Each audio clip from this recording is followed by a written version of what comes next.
Welcome in to the Hot Read podcast for Monday, August the 26th. I'm your host, Easton Freeze, director of published content here at BroadwaySportsMedia.com. We're also brought to you by the 440 Podcast Network. You can follow me on social media at Easton Freeze. I am joined on this Sunday evening by producer JT, as always, who you can follow on social media at JT_Ruhnke. JT, the Titans win their third and final preseason game, but more important than the win, the preseason is now over. How are you? Thank goodness. It's almost time for real football. Oh my God. The chains are breaking. Here. The chain, yes. I'm unshackled. We are free. So that means, win or lose today, I was going to be glad because it was over. And that is, that's something I can look forward to. I'm good. What up? I mean, we're 3-0 in the Brian Callahan era. Never lost. I said on Twitter, and then you took my joke right afterwards. Hey, now this is 1/8 of the way there, and then they may end up breaking the Ravens preseason win streak record in 9 years or something like that. So. Yeah, Brian Callahan needs to just never lose a preseason game for 7 more years in addition to this year, and then he will have tied. He'd need to, then in the 8th year, he would need an 8th. Right. Correct. I did not steal your joke, first of all. We discussed this at the preseason game last weekend, and I'm the one that brought up the fact that he's on his track to beat the Ravens record. So you brought up the fact, then you tweeted it before the joke. Okay, well, whatever, dude. I brought it up first, and then you tweeted it first. So I don't know what to tell you. Okay, that discussion right there, that argument was about as deep as a lot of this preseason game was. It was a lot of very preseason-y antics. We had Tyjae Spears trying to walk on guys' heads at one point, which is like, no, bad boy, down boy. Quit trying to jump over people in the preseason. I don't usually gasp like in NFL games. No, it was like an certainly like not in a preseason game, but that was one where I went like, oh my God, you actually tried that? Like, yeah. That's right. And then there was a Thanasis Nacua sighting. Puka Nacua's brother was out there, nearly a 107 or 8 yard touchdown return on a short kick from the Narv dog. Which who was the one that hustled? I think it was MPF and Thomas Odukoya with the hustle to get down there and stop that. That's some strong hustle from the boys, but that was almost exciting from the other Nacua brother. And then you had Monty Rice in the second half just flying around. Titans legend Monty Rice. Shout out Zach Lyons for Titans legends. And by the way, I feel bad including him in this department because he is in fact going to be a serious NFL player one day very soon. Bryce Oliver. Where were you for the Bryce Oliver game? I mean, holy, this guy's got juice. We've been talking about it here on the show. I want to talk about it here at the top because he's not making the roster. Like we're going to discuss actual guys that are in the running to make the roster here in a minute. So let's just get the Bryce Oliver love out of the way. He deserves it. 3 receptions, 52 yards, 2 touchdowns today. Scored both fourth quarter touchdowns, right? That ended up giving the Titans the win there at the end. And he's the best UDFA free agent, that receiver, that is, the Titans have had in a long, long time.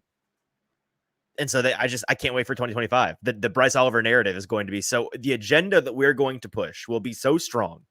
As soon as the calendar changes, it's cruel that I think in any of the past 3, maybe 4 seasons, at least, he would probably be making this team just because of the lack of wide receiver depth. And then he's on this team when they finally have some semblance of depth. So that's tough for him. But he's going to be a practice squad lock to make the practice squad. So congrats in advance for being signed on Tuesday, the practice squad, Bryce. And he's going to be stashed. And then I think we're going to have a very serious conversation about the Bryce Oliver era in 2025. Next August, I will be unironically being like, Bryce Oliver's got to make this team, though. So, like, who we kicking out for Bryce Oliver? He doesn't get picked up on the practice. Right. I mean, listen, and I usually roll my eyes at but he can get picked up narrative with anybody you put on the practice squad. With Bryce Oliver, I would be genuinely not surprised if some other team with terrible receiver depth. Like, I could look at like the Bills giving him a look or something like that. Yeah. Like that is not out of the realm of possibility. So the risk versus reward is there. Well, Kenneth in the comments asking, Bryce Oliver, if he was the 6th rounder and Jaquan Jackson was the UDFA, who makes it? It's still Jaquan, in part because of the special teams prowess. He's going to be your punt returner. He did the punt returning today. And I do think, as exciting as Bryce Oliver has been, Jaquan has been equally as exciting as a receiving talent. So, but it's a fair question. And, pedigree is part of it. I think if Bryce Oliver was one of your 7th round picks, maybe we have a discussion about it, but it's just not going to happen. That's just the way that it works. So, anyways, we can move on to the actual things that happened of import. And JT, did you come out of this game feeling more or less clear on the last couple roster spots? Where are you clarity wise? What's the vibe check there? Less. Me too. I think. Yeah. I have a take that we will kind of unfurl at later in the show when we give our final 53-man kind of thoughts at the end of the show before we go position by position. But or maybe I'll bring it out during the defensive portion, but because that's where most take. I have no idea what you're talking about, and so. Am I going to find this surprising, this take? Have we talked about this off the air, or is this new for me? I don't think so. I think this is a new one that was, it was ruminating in my brain today as I watched this game, because I was just so confused on like who was actually good and who was bad, because there was no player who was both that was good and bad. I have a guess. They all played football today. Is my. You texted me and Zach and Stoney at one point in the second half. And you're like, I think the Titans should cut all of these guys. I think it should be a 42-man roster, and they should just rock with their dudes and hope no one gets hurt. If you're with us live today, before we dive into the meat of our discussion, first of all, we appreciate you being here. Make sure you're watching with us over on our YouTube page. So if you're on Facebook or on Twitter, leave those places. Head on over to youtube.com and search Broadway Sports Media. Find the Broadway Sports Media YouTube page. Find this live stream on that page. And in the comment section, you can join a ton of people. Kenneth and Roshan and Derek and Deagle and so many more. We appreciate it. And Caleb, all of you guys already here. Marcus with the Tighten Up. We really didn't give AJ here his due, saying that the last time the Titans were undefeated in the preseason, they went 12-4, and the late great Steve McNair won MVP, which of course that is a direct correlation. If you win all of your preseason games, that means you're also going to win most, if not all, of your regular season games. That is the way that this works. Also, the 30 points thing, we didn't even mention that. Let's get that out of the way. Titans, congratulations, they scored 30 points. Woo! They absolutely doesn't count at all. It fake 30 points, but they did it, and it was the first time you could find a Tennessee Titans scoreboard on your television with a 2-digit number that started with a 3 since, I believe, December 2021. So here's to hoping that the actual real 30-point mark in the real games is something that they cross soon. That would be really nice. Roshan saying, I know it's fake and does not matter, but seeing a Titans scoreboard that reads 30 is providing some immense spiritual healing. Generally speaking, this offense and the Brian Callahan scheme is something we're going to talk about here in a second. I think there's a lot of positives to take from this, but I also think that you can take what we saw in the preseason and run too far with it. A little premature. So we'll hype it up and then pump the brakes a little bit here in a minute. But I want to give everyone that's with us live here on a Sunday afternoon an opportunity to submit their answers to the following 3 questions now. You've got from now until like 40 minutes from now when we get to this portion of the show. But I want to get these questions out there, because we're going to end today's show with some final 53-man roster thoughts. And the 3 questions are, what is something, again, cut down day is this Tuesday, 3 p.m. Central Standard Time. We'll start getting some cut news trickle in between now and then. Question 1 is, what is the thing that you are most afraid of the Titans doing? What is the thing you look at the roster and you say, they might do this and it's going to piss me off? The second question is something that you would do if you were the GM that you're not confident is going to happen, but you feel strongly internally that this is, if you were in charge of the team, you would have this guy on or you would have this guy off. And then the third question is, what, or maybe who, is the biggest surprise possibility? What do you think we might be most surprised about within the realm of possibility when we get to Tuesday and we see this final 53-man roster? So those 3 questions, the thing you're most afraid of, something that you would do if you were the GM, and biggest surprise potential. Get your answers to those 3 questions into the comments over on Broadway Sports Media's YouTube page between now and when we answer those questions for ourselves. We'd love to hear your answers, and I want to give folks some time to think about that. But without further ado, JT, let's dive into the offensive side of the ball. And like I said, the Titans, their first team played 2 full series. They didn't play 3, correct? Yeah, 2 series. Just 2. 2 series, scored a touchdown and a field goal. Overall, Will Levis in the preseason looked very good, scored a touchdown on 3 of his 4 drives. I just don't want people to go too crazy on the Titans' first team offense in this preseason so far. They were dominant, don't get me wrong, and they they did what you were expecting to see them do out there. Very promising things on paper. They were also facing almost exclusively backups or third stringers the entire time. So domination is the expectation in those circumstances. They cleared that bar, and that's the bar that you need to clear in order to be taken seriously this season as a potential, top half of the league, top 10, top 5 offense if all goes to plan. So showing that proof of concept with all the new weapons, that's very good stuff.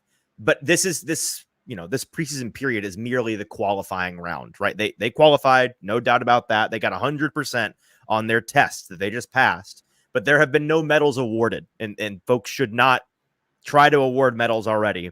That competition begins in September, 2 weeks from now. So I think we need to pump the brakes a little bit on that, JT. I'd imagine you agree.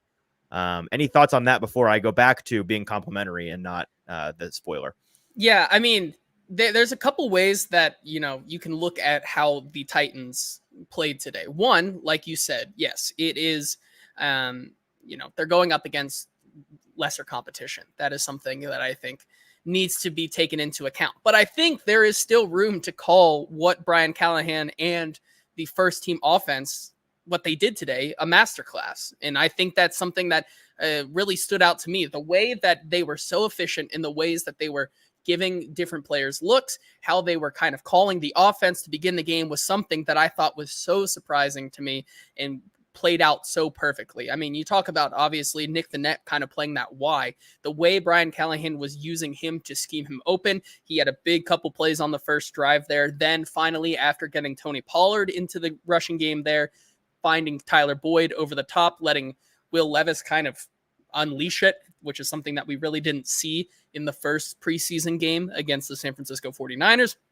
And then finally, being able to use Tony Pollard in different ways, especially on fourth down, where, they give him the fake play action, find him on the outside, and then the Calvin Ridley play where, you have the two crossing routes. Like Brian, I think this is something that we're about to get to, but Brian Callahan was absolutely itching to get into his bag and maybe dipped in a little bit too much today because don't worry about it. Don't worry about it. What we saw out there was a lot different than the other two games from the Titans.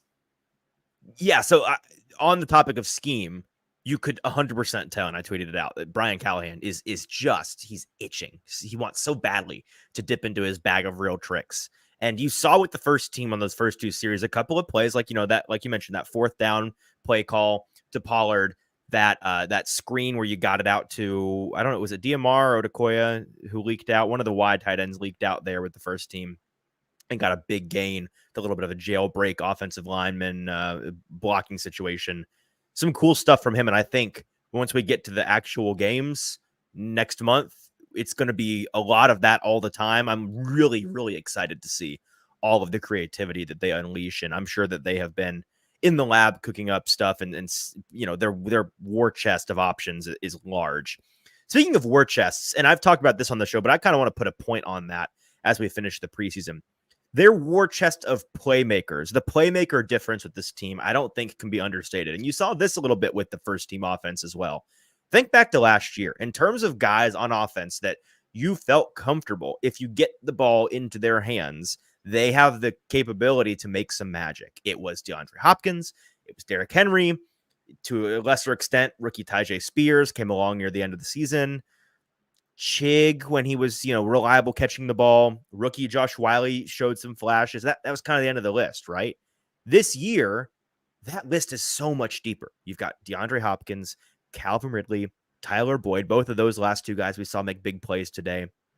Year two, Tyjae Spears really taking the mantle, and I think capable of being one of, if not the best playmaker this Titans team has in terms of yards after catch threat. The year after the year, Tony Pollard having broken his leg, and last year seemingly not having the same juice that he had pre-injury. And then this preseason, I think it's gotten a lot of people back in on the Pollard train because he's that year after the year guy. Jaquan Jackson coming out of nowhere and being a legitimate offensive threat. Wide receiver 4, Treylon Burks, which people may roll their eyes at, but big difference between allowing him to be the change of pace guy, the depth, first off the bench guy, then him having to be wide receiver 1 or 2. Chig is still around. Year 2, Josh Whyle stepping up, being a bigger deal than he was his first year. It's a much deeper group. I think that's really exciting. And I don't think you can overstate how big a deal that is for, one, an offensive coordinator trying to figure out the best way to scheme up the offense and get the ball into the hands of the right guy, not feeling like you have to force feed certain guys if you want to move the ball down the field, having a lot of options. And number two, you can't be overstated how big a deal that is for a quarterback, especially a young quarterback, Will Levis, who last year there were times you felt he just was having to force it to DeAndre Hopkins, and you really couldn't blame him for that because that felt like the only reliable option for him. That's not going to be the case this year at all, and that is a very, very big deal.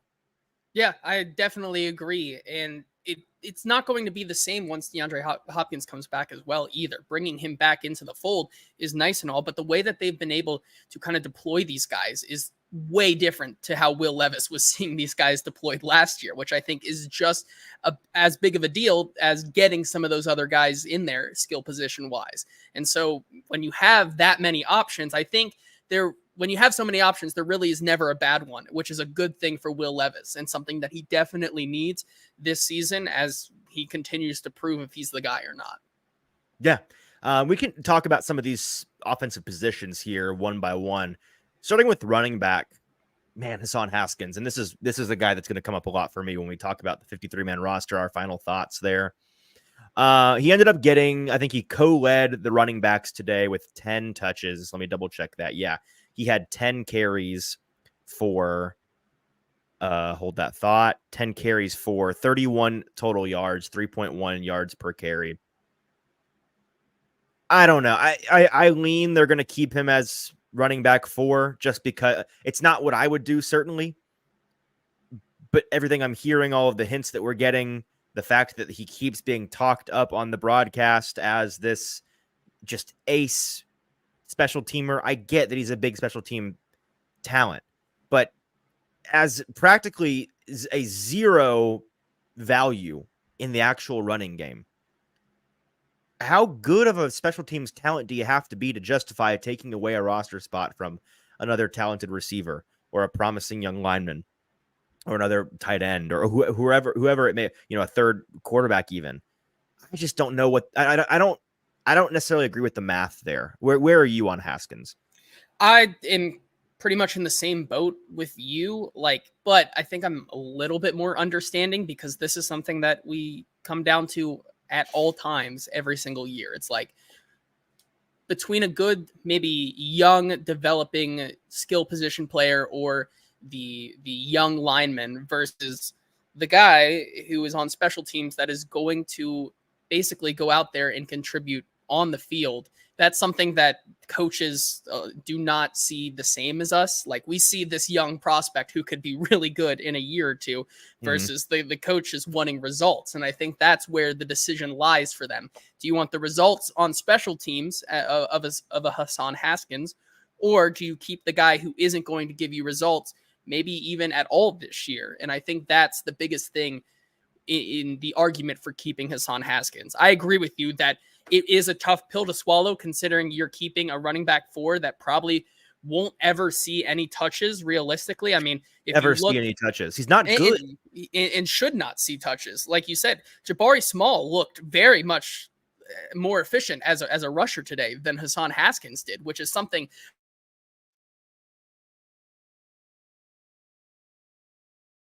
with how Hassan Haskins has been deployed and how they're talked about. Like you said, even though he may not be as good as a Julius Chestnut or Jabari Small, he's going to bring results in an area where I think they still are trying to figure out who from the defensive side of the ball is going to. I don't care. I just don't care. I know. That's the bottom line is I just don't care, man. And it's frustrating, right? Like, and maybe if I saw him being maybe if I saw a more tangible impact from him, it was like, wow, this guy has led the league the last 2 years in special teams tackles.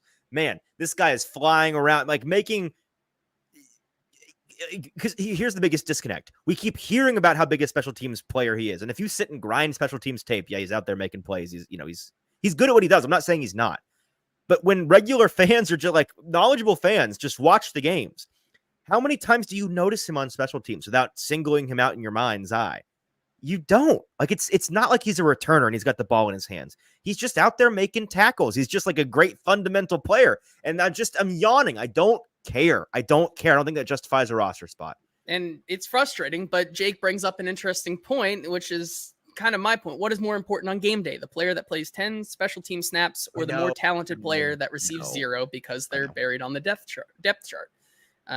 But my point is Haskins being the one getting those 10 snaps as opposed to, linebacker 5 on the team being the one to get those snaps. How big a difference is it really between what you're getting from Haskins and what you're getting from that linebacker? I don't think it's that big a difference in terms of impact on the team. I know it's not that big of a difference. I don't know. I'm prepared to be upset about that. So, and Alex says in the comments here, he says, I think the perceived value of special teams is super overblown. Any competent NFL talent can run down there and throw their body at a ball carrier. I get thinking that, Alex, but tell the coaches that. They disagree. I don't know. Yeah. They disagree. It's frustrating for sure, but I think I share the same sentiment that he's going to be special teams all the way. Sick. Okay, well, moving on to a more exciting topic for me, the tight end room. Just got to mention David Martin Robinson once again having a banner day. He was, I saw a lot of people on Twitter, all of our friends in the Titans beat bragging about, well, I had David Martin Robinson on my final 53-man roster I turned in yesterday.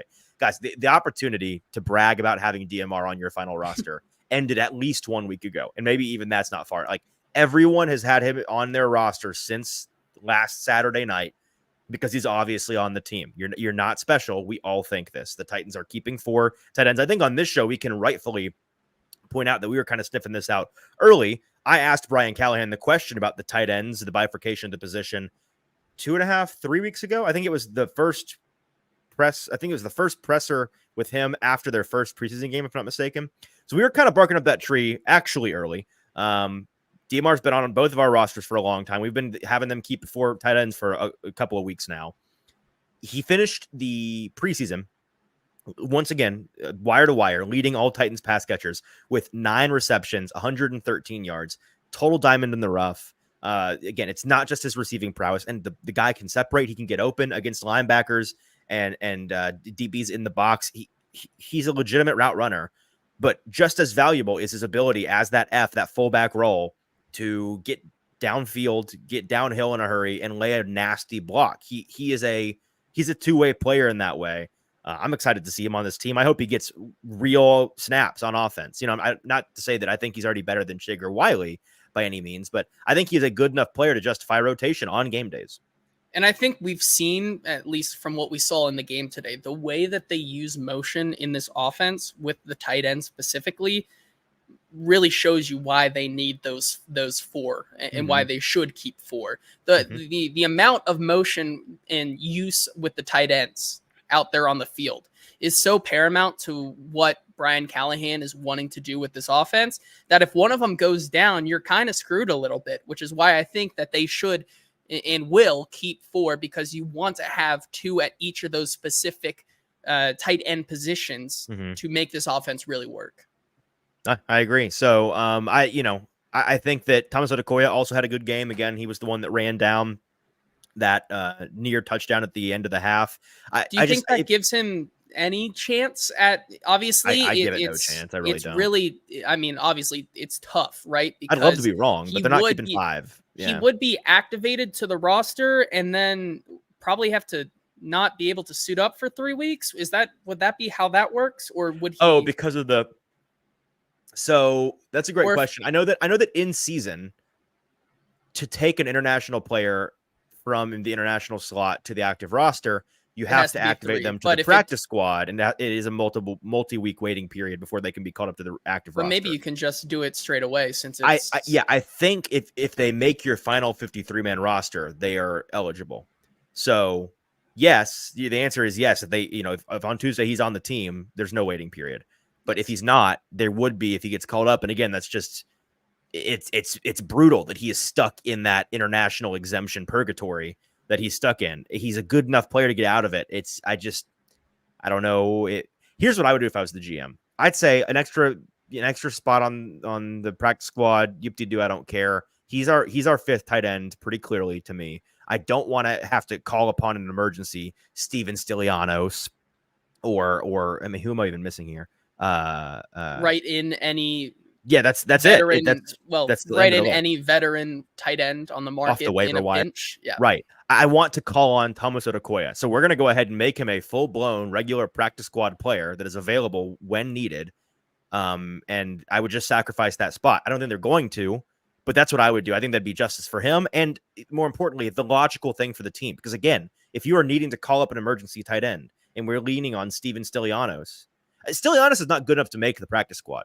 So unless you make him just a straight up practice squatter, Odukoya, I don't think you're going to keep an actual eligible tight end, right? It would just be, there would be no tight ends. You'd just have the exemption player. Yeah. I think that I'm with you on that. I think it's time for Thomas Odukoya to not be in that slot. It's been 3 years now. He's been developing, continuing to get better and better every single year. Mm-hmm. I think he's worthy of a regular practice squad spot, and I get it. It comes down to this discussion of maybe even we talk about the wide receivers that do they have? Do you put Thomas Odukoya in that spot there to keep your Kyle Phillips, Mason Kinsey, Bryce Oliver, Kyrus Jackson? Like that is the big discussion. That they like, or the linemen, correct? Yeah. That's the question there. But I think I'm with you regardless. I think, even though you'd have to sacrifice maybe one of those wide receivers or offensive linemen, putting Thomas Odukoya on the practice squad gives you that peace of mind and the ability to call him up in that pinch instead of maybe being stuck in the mud if one of the tight ends go down. Yeah. All right, moving on here. Let's recap some of the quarterback action. We saw Will Levis again for 2 series today. Just to recap his entire preseason where he saw action in 2 of the 3 games. He went 11 for 13, 153 passing yards, had 1 touchdown run on his feet. The Titans scored 24 total points on those 4 possessions he played. And really all I have to say, and this is, pointing back to a discussion we had last week on the show, grading a gamer is hard. And I think Will Levis is pretty clearly a gamer in the sense that he looks different when he is out there, even in the preseason, getting snaps under the lights on a real football field without the red "Don't Touch Me" jersey on than he does on a random August Tuesday morning out there at practice. He just does. And so while it's, it's paramount for guys like you and me to come on here and report what we see from practice and take that into some account, I just find it really difficult to grade him based on the totality of his preseason practices when I have seen him go out there and play the actual game and look different than when he's playing war games against, a defense that can't touch him at the Titans practice facility. Yeah, that's not to say that he's been bad this August and he's going to look good when he plays the real games. He may not look good. My point is, I just don't think that's the way you can grade him. I think he has to get out there. Yeah, I think so too. I think that's the missing piece of the puzzle that we continue to see glimpses of in his limited action here. But like you said, that may be the reason why we see the up and downs of practice and never see a dominant performance. It's because it's a mindset thing for him. And I think that when the game comes on, that's where we see the real Will Levis. And like we said, it's frustrating on our latest episode. It's frustrating that we have to kind of evaluate him right now on that. I still don't know, but from what we've seen in the preseason, in his limited time that he's had, it's looked majority good. So yeah, I agree. Moving down the depth chart here, Mason Rudolph today made a couple of really impressive plays. I thought his pocket navigation was really impressive today. His awareness while keeping his eyes downfield, his ability to stay in the pocket, stay aiming downfield and not looking to tuck and run while having to really, be nimble on his feet back there, guys flying around him, avoiding near sacks. That stuck out to me. And I think that's the kind of thing that I saw a stat and I wish I'd pulled it. I think it was Nick Suss, everybody Nick Suss of the Tennessean that pulled it mid game. But at one point, Mason Rudolph was like on 3rd down in particular. You know what? I'm going to totally misquote it. So I'm going to go find the actual tweet because this is important. I have it right here. Mason Rudolph on 3rd downs so far this preseason. So that was, grain of salt. It was 202, middle of the game. 9 for 10 on passing, 117 yards, and 7 first downs converted. That's good, man. That's good. That's some good quarterbacking. So that's what stuck out to me. And I think it's qualities like that. The clutch on the money. Quarterbacks make their money on 3rd downs. We know this. He's making his money doing that. couple comments here in the comment section. First of all, on Levis, Kenneth saying Levis looks so much calmer in the pocket than previously. Callahan said his footwork is his favorite development from Levis over camp. I would agree that's something that I think we have seen improve for sure. Derek also saying Levis wanted to lay a massive block on that Jackson run through. He did. And you know, he did. The intrusive thoughts almost won. They did. And then we have a very interesting couple comments here. First of all, King Jerry 999 saying Rudolph might be a better scrambler than Willis. No. He's a better he's certainly a better pocket navigator. His awareness is much better.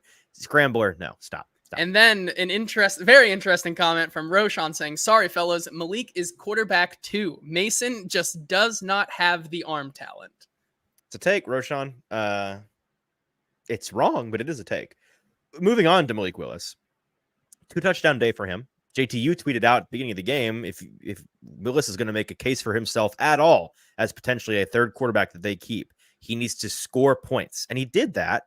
So the question becomes, is it enough? Was it enough to change your mind? Is there any % chance for him to make the roster? I would say there's at least a small %. I would give it maybe 3 or 4%, given the depth issues they have at other spots. I think it's still very slim that he ends up making the roster. But I think we did see some good things from him. His pocket navigation, I think, was the best of all 3 games, even though pressure was definitely getting to him more than the other 2 quarterbacks. He was having a rough go of it. So his first 2 snaps of the game, he almost got killed. Yes. Like immediately on both reps. Yes. And so, it was a little tougher in there, but the way he was able to continue to just kind of get through it and grind the game until he got his opportunities late in the 4th quarter and was able to kind of finally flash that connection with Bryce Oliver, something I was hoping we would see in the other 2 games, but never really got the chance to. It finally came to fruition today with Malik Willis finding Bryce Oliver for those 2 touchdowns and 2 impressive touchdowns at that. That if there was a case, his 2 best passes of the game, I think, were both of those touchdowns. Really pretty throws. And so that's the argument right there, right? Are those throws, kind of comes back to that risk versus reward. Are those throws that he made enough for another team to go out and say, there might be something with this guy, it may be worth a roster spot? Or would you rather just keep him just in case on that 3rd roster spot or 3rd quarterback spot? That's the big decision they have to make. I would say that it's still not really a decision. I think that Malik Willis does find himself on the practice squad, but in doing that today, I think it at least allows the coaches to have a discussion. Fair enough. We're going to get to the offensive line and the defense here shortly, but if you're just joining us or you've joined us in the last 20 minutes or so, we've got 3 questions we'd love to get your input on. We're going to get to at the end of today's show. Some final 53-man roster thoughts. 3 questions. Number 1, what are you most afraid that the Titans are going to do? And that's going to just, if this happens, it's going to tick you off. You're worried it's going to happen. Number 2, something that you would do if you were the GM that you're not sure they're going to do, but you feel strongly, you got a conviction in your soul that this should happen. And then number 3, who's the biggest surprise possibility? What's the biggest possibility for us to be, wow, that guy didn't make it, or wow, that guy made the roster? What do you think's within the realm of possibility that could happen that folks aren't going to see coming come Tuesday's cut down? Give us your answers to all 3 or one of those questions in the comments. We'll talk about that here in just a minute. I have to point out, by the way, you know what? Actually, never mind. I'm going to save that thought for a moment when we get to the defensive side of the ball. You've got something to share the defensive side of the ball. I've got something to share on the defensive side of the ball. So we got to get to the offensive line here first, though. Dear God, how do we sort this out? So we thought we had it the second time around. I know. We had it on Tuesday, and then Thursday by process of elimination. Like, now we got it. Talking it out. Now we have it, and I believe today we're back at square one. I think officially. I have said it every show for 4 shows in a row now. Everybody's final roster prediction will get 3 or 4 guys wrong, and it feels like almost all of those guys that are wrong will be linemen. So we know the starting 5; those guys are locked, and then I think we are all in agreement that Brunskill and Rupchich make 7. I think all 7 of those guys locked to make the roster. Then you've got, in my estimation, 6 guys fighting for the final 2, maybe 3 spots, right? Because they keep either 9 or 10. That's the going theory. So the 6 guys fighting for 2 or 3 spots are Latavius Simmons, he got hurt in practice last week, was not out there to play today. Jalen Duncan, Garon Christian, Leroy Watson, John Njoku, who we thought Ojukwu Mania was dead, and then he was out there with the starters on the first drive as a bonus tackle. So that what do I do with that? I don't know.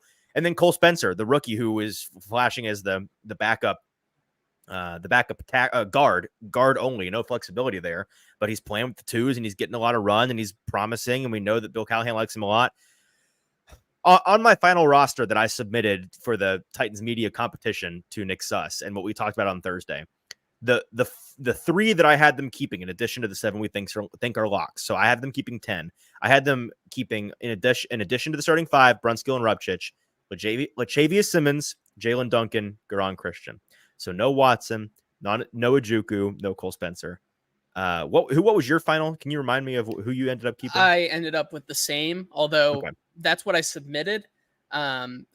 More likely, I think it just ends up being Duncan and Christian in my mind here. If they in my heart, they keep 9. I think I'm wrong about them keeping 10. Yeah, I think if they do, I have no idea. If there is out of those 3, if they end up going down to 9, I think Simmons is the odd man out because of not playing today and being. I think availability is something that is very important to this team, considering the injuries they've already had to go through in the early part of training camp. So those 2 guys, Garon Christian and Jalen Duncan, are 2 guys that have consistently and reliably been available. And I think that matters and is ultimately why those 2 guys probably get the final 2 spots. I think I'm with you. I'm curious who, if they keep 9, where that extra spot goes. Is it an extra defensive lineman? Do they end up keeping 5 edge players, which would be a real head scratcher to me? Do they keep a 6th safety or no, a 5th safety? Do they end up keeping lineman? Right. Malik Willis is a 3rd quarterback. Like, where does that go? I'm very curious. That's actually, know what it does? It's so that they can keep the Narv dog and they'll do 2 kickers deep. Okay. On to the defensive side of the ball here. And along the lines of injuries making things tricky with who is and isn't playing.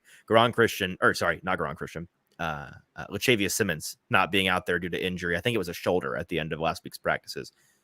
That made the offensive line situation a little bit tricky. On defense, Elijah Molden left the game early, being evaluated for a concussion. I don't think he's at risk of losing his roster spot, but not great that the guy who continues to get hurt is once again hurt. Not his fault. Concussions in particular are just fluky, but not great. Chance Campbell, potentially really brutal news, goes out with a knee injury, slamming his helmet on the field, walking off, pounding his fists into the water cooler on the sideline, reportedly. Walked in to the locker room with the trainers, Brian Callahan, after the game, saying that he will get an MRI on his knee when they get back to Nashville.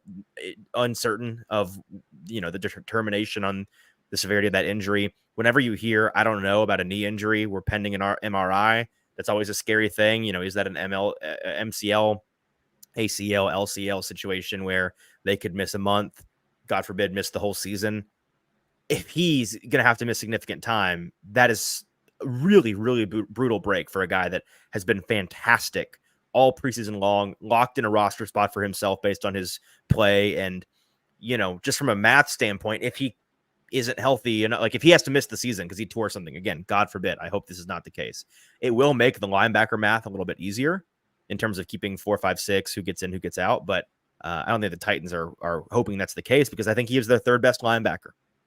Yeah, I think so too. If there was anybody who probably could not have gone out in this game because of injury, Chance Campbell was one of them, because of how just unreliable that position has been. He's been a guy who, for better or for worse, has made plays the entirety of the preseason. He's been consistent in that playmaking ability. He's been reliable in the system at getting to the quarterback and being a force to be reckoned with on the defensive side of the ball, more so than even maybe the starters in their limited looks. So I think that was one of the biggest blows. I think like you said, it's very tough to kind of navigate exactly how severe it will be. I think the good news is he kind of was able to walk off of it on his own power, which I know doesn't really mean much, but that's still, a decent sign that things may not be as serious. Obviously, if he was carted off, then we would know a lot more. But like you said, I think that does kind of make the math a little easier. But then again, putting possibly 2 interior linebackers on IR to start the season is not something you want to really do either, I think, in my opinion. So what do you do with a guy like Cedric Gray, who continues to be out with a shoulder injury? That's something I think is interesting to watch. And obviously we'll have some more clarity to the situation once the MRI comes back. Well, and speaking of linebackers that are hurt, Otis Reese, of course, not playing in this game due to a concussion that he suffered in last weekend's game. So it's difficult. But talking about the guys that did play at the top of the order here, T'Vondre Sweat got out there again. We did not. I was hoping that they'd play a little bit with him and Big Jeff. I don't believe that Jeff played any snaps. He did not get out there, which, that's fine. Whatever. Sweat rather ended up with 2 tackles, got some pressure.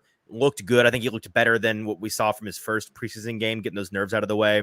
I just want to say it's all aboard the second round pick train. And, I personally cannot wait to be on the right side of history, frankly, to have been on the right side of history with both of Ray and Carthon's second round picks with Tennessee Titans here. It was a pleasure to have you all eventually, some begrudgingly, come around on the Will Levis was a good pick train. Join me, the conductor of said train. Grab your tickets last season, and it's going to be an even bigger pleasure and folks may not know this, we have added a new luxury passenger car to the train. The T'Vondre Sweat was a good pick train car, where we've still got many seats available, and it is not too late for folks to purchase their ticket at the window. And make sure that you join us before we leave the station. We leave the station here in the next couple of days. So make sure you're on the train here. It is, in fact, going to be the right side of history. And we love nothing more on this show than to victory lap when we are right. And this is what I'm doing right now, quite annoyingly. And to make fun of ourselves for being morons when we're wrong. And I think I'm wrong about something which we're going to talk about here in a second. So I don't worry. There's going to be some Easton right and some Easton wrong in this episode. Don't you worry. But I'm gonna make sure that you all hear that I think it's still early, but I think we're going to be aging well on this show with our T'Vondre Sweat love. I do. Yeah, I think it's only going to accelerate. I think we're going to kind of see a Polar Express-esque scene where it's kind of, so it's going up and down the mountain once we get Jeffrey Simmons in there, and we start really accelerating. We get some gas into that, so we start to see the production that they can get together. I think that's where we're going right now. But yeah, I mean, if you've been listening to this podcast for, at least a couple of months, you would know that we are the founders of this new railway. Anytime since February, you would know our thoughts on T'Vondre Sweat and how he is a good football I continue player. To find. It turns out all you have to do is watch him play college football to know that he's a good college football player. And I love to continue to find different truck gifs to use to just describe how T'Vondre Sweat looks out on the field. Right, just running things over. I've not run out yet. So the low end torque on this bad boy can't be beat. What else? Okay, so we can just jump right into where I might be wrong. The edge position. We have said we're not wrong about this. They are 3 deep in terms of actual talented players. It is the 2 starters that you know and love, Ruhnke and Harold Landry, and then it is rookie up and comer Jalen Harrell. He looked really good again today. There's no doubt in my mind he's their 3rd best edge player, and I think he's flashing potential to where I'm not ruling out the possibility they may have found a legitimate, not this season, but down the road, a legitimate starting edge player in the 7th round of the draft, which would be incredible. That's a very, very high value position to be able to hit outside of the money rounds of the draft. So that's awesome. Beyond those 3, things are definitively not awesome. It gets down to Caleb Murphy and Rashad Weaver. I am ready to say I might be actively wrong about the situation. I'm not ready to say it firmly enough with my chest to tell people that I think it's going to be Murphy on the roster and Weaver out. I still think it's Weaver, and I think you saw today based on the way that Weaver was out there with the starters and getting more. He was higher on the depth chart, rotating higher than Murphy was. I don't think that's going to change. But when he was out there rotating higher, that guy, Rashad, he belonged on the side of a milk cart because that boy was lost out there in coverage. Somebody call the number. If you see this man, his family is looking for him. He is in fact lost. He is running, past the quarterback to get pressure, but it's debatable how effective that's going to be in against real linemen, against real quarterbacks that can navigate the pocket. I'm stuttering here because I just don't have many good things to say about Rashad. It's not personal. I like Rashad Weaver. He's a good quote. He seems like a good guy. It's just it's been tough this year. And I wonder if it's the body composition thing. Maybe he needed to stay heavier to be effective. Caleb Murphy flashed a couple of nice plays out there. I don't think and I'm realizing there's sunlight creeping onto my face here, so I apologize for the bad lighting. I don't know. Can you clean up this mess for me, JT? My mind is clearly it's a scramble over this. The bottom line is the Caleb Murphyites won the day today. That is for sure. They may have won the battle. I don't know if they win the war. Mike Herndon's group of rebel terrorists have come out on top today. They did. Scurried back to their caves. Their victorious. They're going to be doing chanting and dancing. Yeah, it's going to be a good time for them. But I think what you're getting at here is that it's been such a back and forth. Like they're even in the game today, it's a back and forth. And so the bottom line is there's no good answer to this edge 4 conversation. That's the point. Is no matter who you think is better, they neither is good. And whoever does make the roster as that 4th guy, or unfortunately, Derek may be correct when he says Caleb Murphy. You mean TJ Watt 2.0. Derek may not be correct. In fact, Derek is not correct. I don't know why you would give him credence for that. Derek, stop saying silly things. Yeah, I don't know. I don't know what to make of it. What I do know is that, like you said, they don't have a 4th legitimate option. And they're going to be looking to find a 4th edge player, I think, on cut down day and throughout the season. I think that's a perfect segue into my take for the defensive side of the ball here. All right. Rashad Weaver, I think, ends up starting on the 53-man. But if I had to guess, and this is what really went through my mind today as I was watching the game, the Titans cornerback 6, cornerback 5-6, whatever you want it to shake out to be. Trey Avery. And the Titans cornerback 6 and the Titans edge number 4 are somewhere on a different team right now. Yeah. And I think that is what I've realized today. I still transitioning to a cornerback kind of discussion because we've kind of addressed that there is no good answer for the edge 4 position, which is where I came to believe that it's probably they're going to go out and find somebody. May take some time, who knows? But with the cornerbacks, I still believe that Eric Garror today did enough to secure himself a spot. I think I'm coming around with you on that. I think he upends Trey Avery, and it's him because and Gabe Judy Lawley as the 5-6. Well, that's where I believe that. I think I think that it's 5. Well, I think it may just be 5 and they look for someone else because I was not impressed whatsoever with the cornerback play today. So you want to scuttle the Gabe Aneurysm Lilly competition. Gabe Judy Lawley, Trey Avery. You're out on all of it. Who else? You're not even in on the upside of a Gabe Judy Lawley? Anthony Kendall. Anthony Kendall, everybody out. Everybody out. Let's go find somebody new. I need somebody new in here because were these the guys in question when you said cut all of them? Is this who you were thinking about? Okay, gotcha. I mean, I have to give credit where credit's due. Spencer Rattler, the Rattler Mania 2.0. You've been all over this. This is your corner. Force today.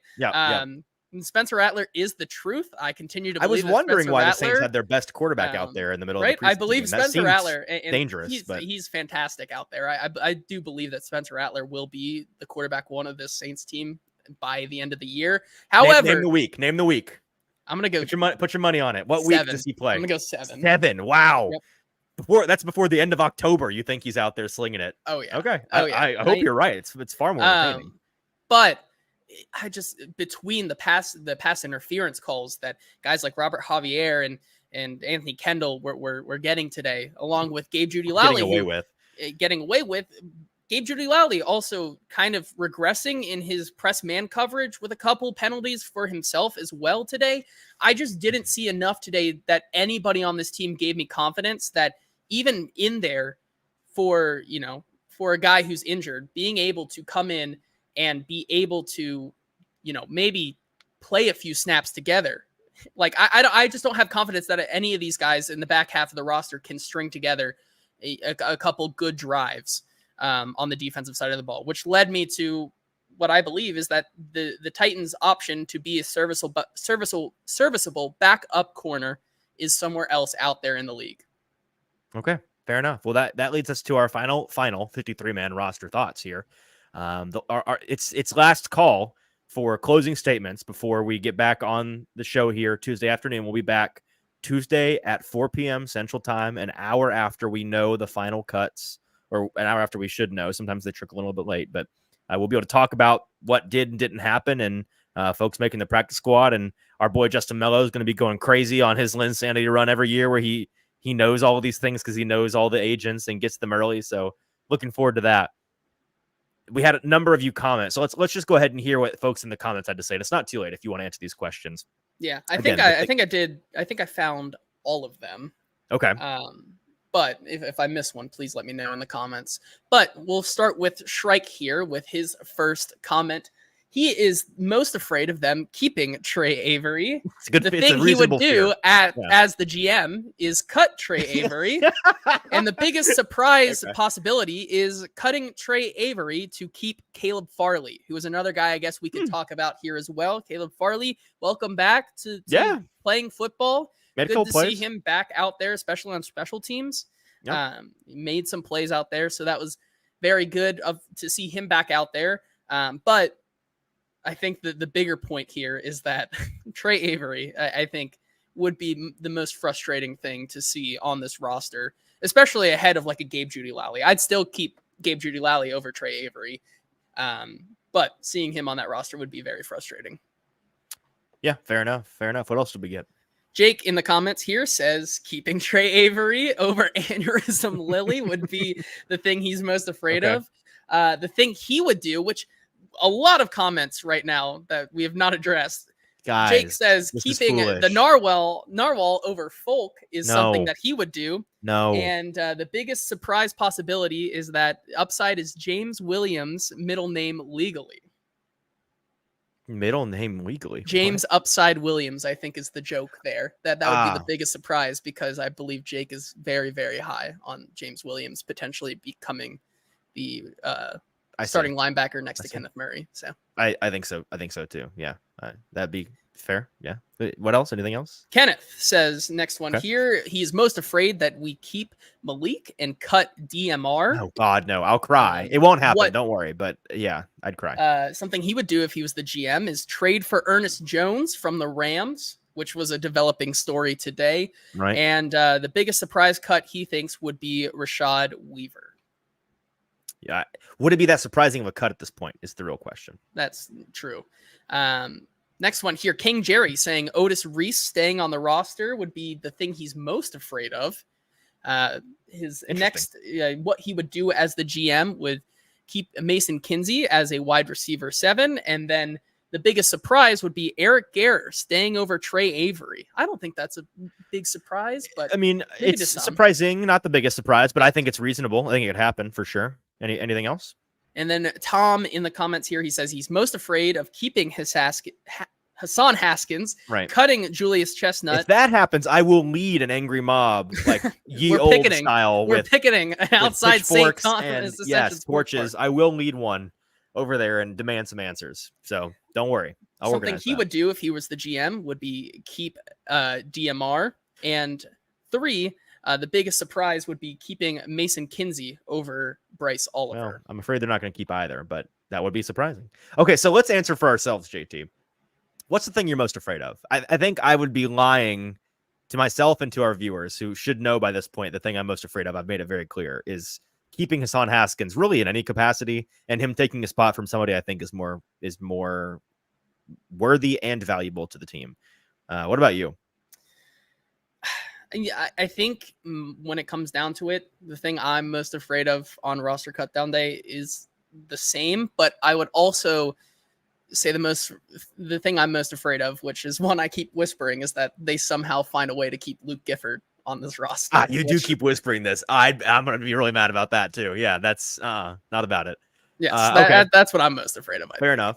Well, the thing I would do if I were the GM, which I hope that they do, but I don't think that they will, again, is to make Thomas Odukoya a full-blown practice squad player. Do not make him an exemption player. Make him eligible to be called up from the practice squad on a week-to-week basis, which he is not currently while he's an international exemption player. I think that he has earned that, and the team would be foolish to not do that so that they could have a guy to call up. What would you do? Are you in the same boat? Anything else that you are convicted on? Screw it. Put Bryce Oliver on the 53 man. Just do it. Okay, I like that. I like that call. Do it. I think he's shown enough. Cut somebody or what? As a seventh guy. Receiver. Yep. Okay. All right. I like it. And then biggest surprise possibility. Great question. I'll go with mine first. Something that we talked about. Sure. I think that there's still the possibility they cut Daniel Brunskill to maybe bring him back.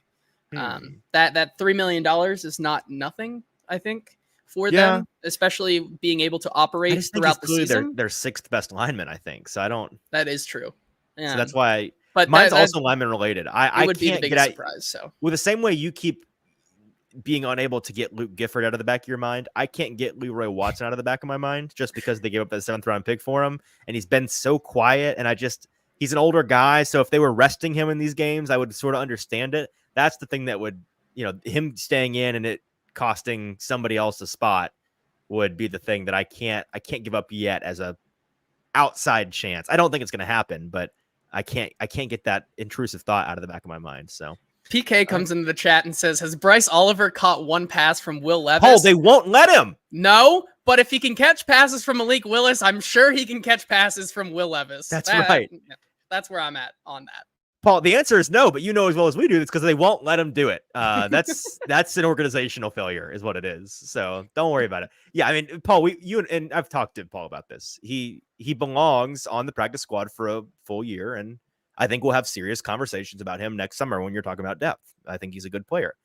So that's that. Okay, that's it for us today. We appreciate everybody that tuned in with us live. Again, Cutdown Day is on Tuesday at 4 p.m. Central Standard Time, and we'll be live.